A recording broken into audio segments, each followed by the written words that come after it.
रसिक हो नमस्कार. पुस्तकाच्या पानोपानी या उपक्रमामध्ये आजच्या भागात आपणा सर्वांचं मनपूर्वक स्वागत. बालचंद्र नेमाडे एके ठिकाणी असं म्हणतात की गुरं चरत चरत अधिक सकस चाऱ्याच्या कोरणाकडे आपोआप जाऊन पोहोचतात. त्याचप्रमाणे वाचक एकदा वाचायला लागला की चांगल्या पुस्तकाकडे आपोआप जाऊन पोहोचतो. रसिको, आपल्याला चांगल्या पुस्तकाकडे घेऊन जाण्यासाठीच पुस्तकाच्या पानोपानी हा उपक्रम सुरू केला आहे. या उपक्रमाला आपण भरभरून प्रतिसाद देत आहात, याबद्दल सर्वांचे मनपूर्वक आभार. अखिल भारतीय मराठी नाट्य परिषद शाखा इचलकरंजी, महाराष्ट्र साहित्य परिषद शाखा Ichalkaranji, rotary club of Ichalkaranji central आणि मनोरंजन मंडळ इचलकरंजी या 4 संस्थांच्या वतीनं सुरू असलेला हा उपक्रम.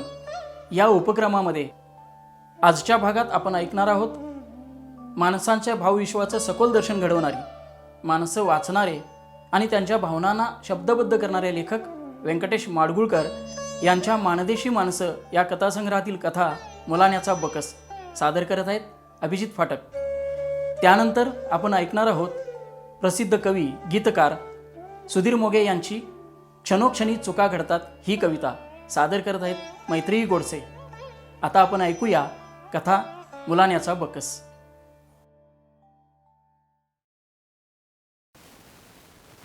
रसिक हो नमस्कार. प्रसिद्ध लेखक व्यंकटेश माडगुळकर यांच्या माणदेशी माणसं या कथासंग्रहातील मुलाण्याचा बकस ही कथा मी आज अभिवाचन करतोय. माझ्या खेड्यापासून तालुक्याचं गाव अगदी जवळ आहे, 5-1 मैल. हे आपला अंदाज आहे, कारण पक्की सडक नाही, त्यामुळे मैलाचे धोंडे नाही, ओबडदोबड गाडी वाट आहे, आजूबाजूला सारा बोडका माळ आहे. 5 मैलाच्या प्रवासात तहान लागली तर वाटेला कुठं पाणी मिळत नाही. झाडं सुद्धा सावलीला होतील अशी नाहीत. नेप्तीची बोरीची बारीक सारीक झुडपं आहे. दुपारच्या वेळी निघालं म्हणजे सगळ्या वाटेत माणूस क्वचित दृष्टीस पडतो. हां, चुकून माकून एखाद्या मेंढक्या आणि मुंड्या खाली घालून गवत खाणारी त्याची मेंढरं जवळपास दिसतात. असं उन्हात तळत फुकोटा तुडवीत मला नेहमी यावं जावं लागेल, पायीच. तेव्हा गावाची शिव ओलांडलं की मी एखादा विचार मनात डोक्यात घेईन आणि त्या नादात पावलं उचलेन. माझ्या कित्येक गोष्टींची कथानकं मला या प्रवासात सुचले. त्या तंद्रीत 3-3.5 मैल संपून मुलांकी केव्हा आली हे कळायचं देखील नाही. मुलांकीत आलं की जरा बरं वाटायचं. मुलांकी म्हणजे मुलाण्याच्या मालकीच्या 4 जमिनी तिथं एका तळावर आहे. मधून अशी एक आडवी छोटी ओघळ गेली आहे. तिला पाणी कधी नसतं, पण काठाला करंजीची आणि लिंबाची 4 मोठी झाडं आहेत. निरगुंडी तरबडाचं बन आहे. त्यामुळे तिथं आलं की घाम पुसून क्षणभर सावलीला बसता येतं. एवढंच बरं वाटायचं. आणि पुन्हा गाव 1.5 मैलावर आलं या जाणीवेनं जीव अगदी सुखावून जायचा. बकसच्यानी माझी ओळख इथंच झाली. एकदा असाच उन्हाचा आलो होतो, चालून दमून, आणि मुलांकीत करंजाच्या सावलीत बसलो. दमलो होतो, घामानं पार दबदबलं होतं. रानात उभं पीक नव्हतं, त्यामुळं आजूबाजूला कुणी नव्हतं. कार सावलीत जरा बरं वाटलं. वाळूत कलंडून इकडं तिकडं पाहू लागलो. तेवढ्यात पलीकडची डगर उतरून बकस आला. माझ्या रोखानच आला. फाटक्या अंगलटीचा बकस पायातली 6 आनेवाली टायरीची पायतानं उडीत आला आणि फार दिवसांची ओळख असल्यासारखा माझ्याशी हसून बोलू लागला. बसला सावलीला, दमला असाल, ऊन लय आहे हो, लई नाही म्हणजे थोडं हाय. आणि गुडघ्यावर फाटलेला मुसलमानी चोळणा वर सरकून खाली वाळूत आईस पाईस बसला. गावात मी त्याला पाहिला होता कधी कधी, इथं मुलांकीत वाटेत येता जाताना, पण ओळख अशी नव्हती. बकस वयानं 20-22 एवढा असावा. त्याचं बोलणं एखाद्या लहान मुलासारखं होतं आणि चेहऱ्यावरले भाव अगदी तसेच. त्याच्या उगीच हसण्यावरून आणि डोळे फिरवण्यावरून मला आठवलं की हा अर्धवट असावा. मग इतक्या उन्हाचं कशापाय निघाला? हा, पण काम असल्यावर निघालाच पाहिजे. ऊन म्हणून भागते वय. हा, त्याचं बोलणं बोबडं आणि जलद होतं. आपण प्रश्न विचारावे आणि आपणच त्याची उत्तरं द्यावी अशी खोड त्याला असावी. बायसिकलवरनं आला असता तर आता पोचला असता गावात. हाय का तुमची? नसल. तुमची कुठली असत्या? मग चालत का आला असता? आणि असली तर बिघडल्यावर काय उपयोग आहे का नाही? हा, एवढा वेळ मी गप्पच होतो. त्याचा उन्हानं कोळपलेला चेहरा आणि हनवटीवरची तांबूस खुटरं, चिरफाळ्या झालेलं कुडतं आणि जास्त फाटल्यामुळं त्यानं चोळल्याला मारलेल्या गाठी, हे सगळं न्याहाळत होतो मी. त्याच्या खरं आहे का नाही या प्रश्नावर मी स्मित करून मान डोलावली. बकसचा चेहरा उजळला. आपल्याला सुद्धा कळतं आणि दुसऱ्याला ते पटतं ह्या जाणीवेनं तो आपल्याशी हसला आणि लाजल्यासारखा चेहरा करून कुठं तरी बघत बसू लागला. तुझं नाव काय रे? तुझं नाव काय? अल्ला बकस म्हणतात मला. अल्ला बक्ष. अल्ला बक्ष तू कुणाचा? तांबुळ्यांचा का? नाही बा, म्या मुलाण्याचा, बाबालाचा पोरगा. तुम्हा ठाव असल नसल, तुम्ही कशाला बघताय? मेला त्यो. अहो लय दिस झालं. मा बी मेली. अहो मा चांगली होती वय. मला म्हणायची बकस मेरा लाल है, बकस मेरा लाल है. आता तुझी शादी करायची. मा चांगली होती पण मेली. आता तुला कोण आहे?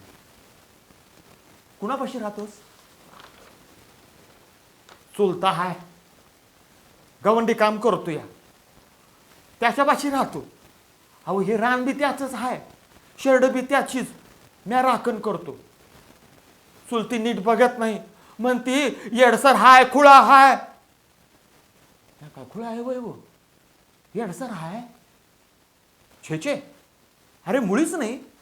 तू अगदी शाण्यासारखा बोलतोस. चुलता सुद्धा नीट बघत नाही मला. येडा म्हणतो. गावातली समधी पोरं म्हणतात येडा बकस आया, येडा बकस आया. चुलती नीट बघत नाही बघा मला.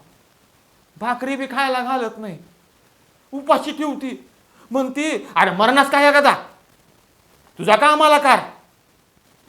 आता कसं मरावं? रानात एकटाच येतोस शेरड घेऊन? होय, एकलाच येतो. सकाळी भाकरी घेऊन येतोय, दिवस मावळल्यावर माघारी जातो शेरड चोगावल्यावर.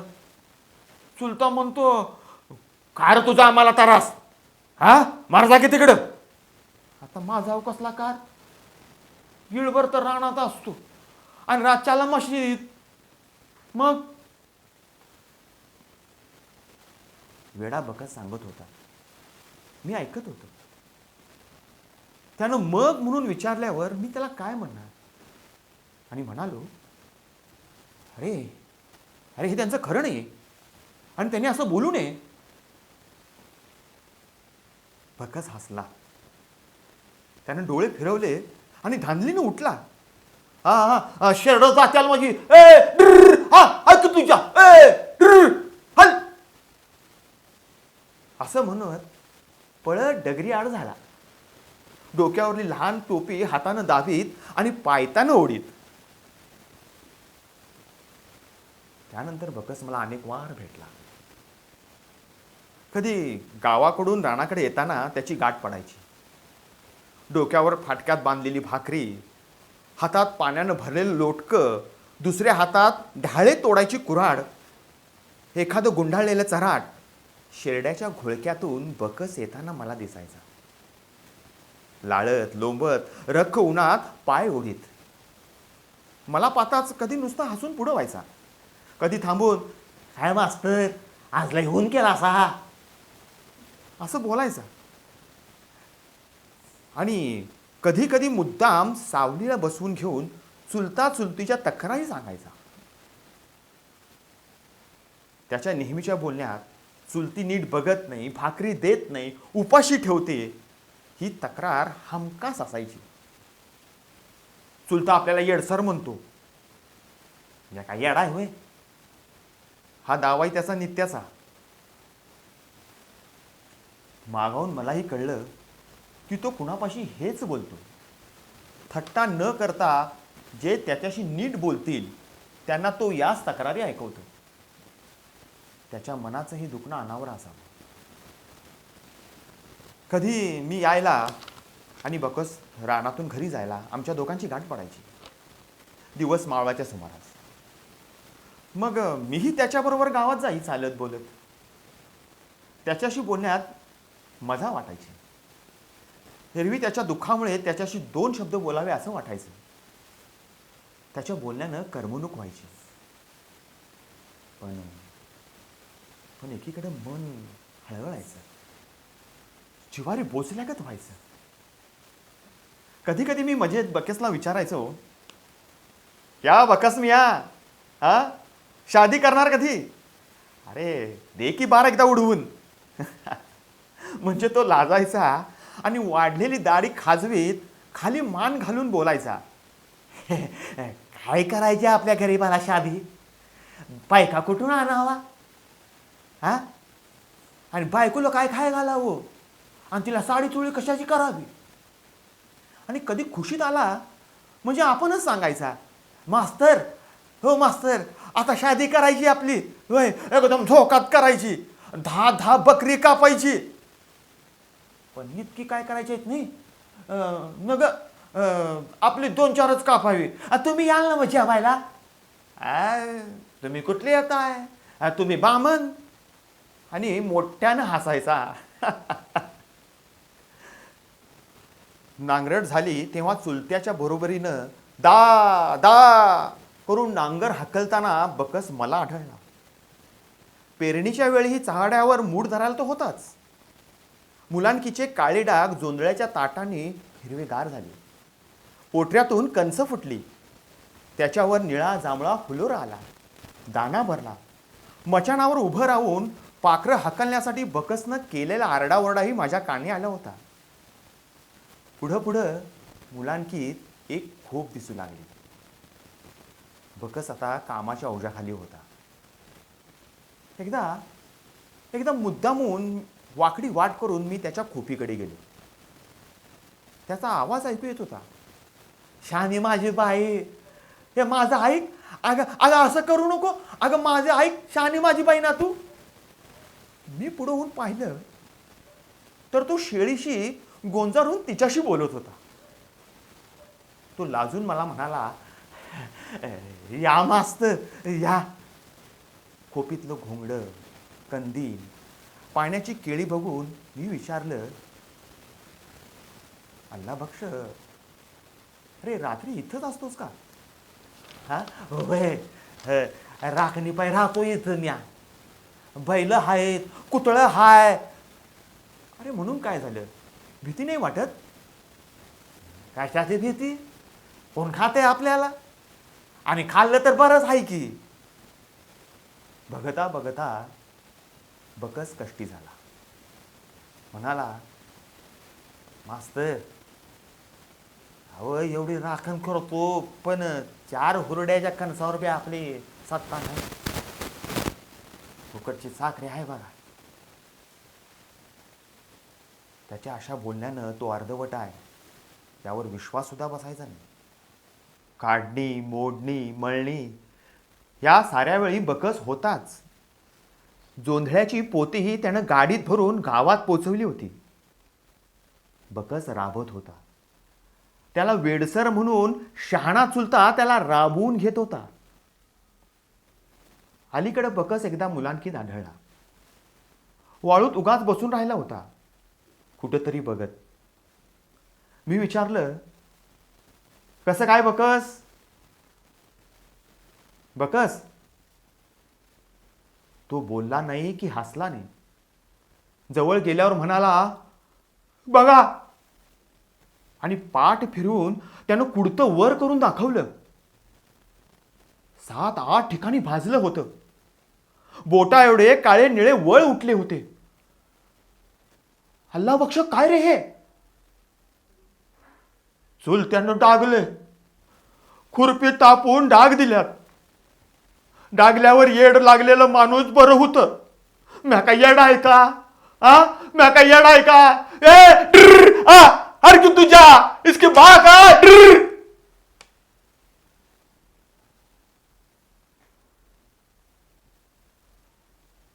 लहान मुलासारखं ओठ पुढं काढून बकस विचारत होता. त्याचे डोळे पाणावले होते.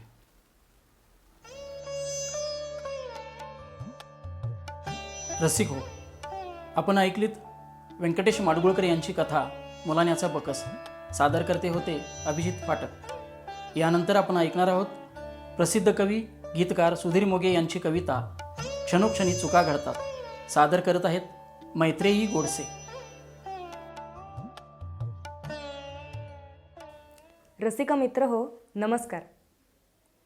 माणसानं शिकण्यासाठी वापरलेलं एक अतिशय महत्त्वाचं साधन म्हणजे त्याच्या हातून घडलेल्या त्याच्याच चुका.